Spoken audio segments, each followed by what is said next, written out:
अस्सलाम वालेकुम और न्यूज़ के साथ मैं हूं सबा कामरान। खबर शामिल करते हैं। राजपूत कौमी अलायंस पाकिस्तान की जानिब से मुनक्किद पुरवकार तकरीब से खिताब करते हुए राजपूत कौमी अलायंस के मरकज़ी चेयरमैन राव नदीम ने कहा, राजपूत बिरादरी के इत्तेहाद के लिए सरतोड़ कोशिश जारी रखेंगे। राजपूत कौम के नौजवानों का एतमाद राजपूत कौमी अलायंस पर है।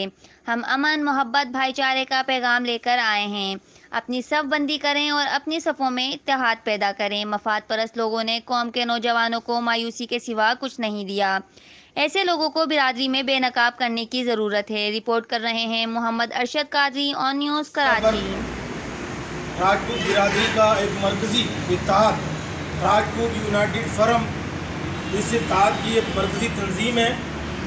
इसके ऊपर हमने एक इत्तेहाद का प्लेटफॉर्म कायम कर दिया है, जिसके अंदर राजपूत नजरियाती संगत, राजपूत कौमी अलायंस, राजपूत पाकिस्तान इत्तेहाद, राव शमशाद खां की मौजूदगी के अंदर हम ये ऐलान करते हैं कि इंशाअल्लाह ताला इस इत्तेहाद को मुल्क भर में, पाकिस्तान भर में बहुत आगे बढ़ाएंगे और ये एक मिसाली इत्तेहाद कायम होगा इंशाअल्लाह।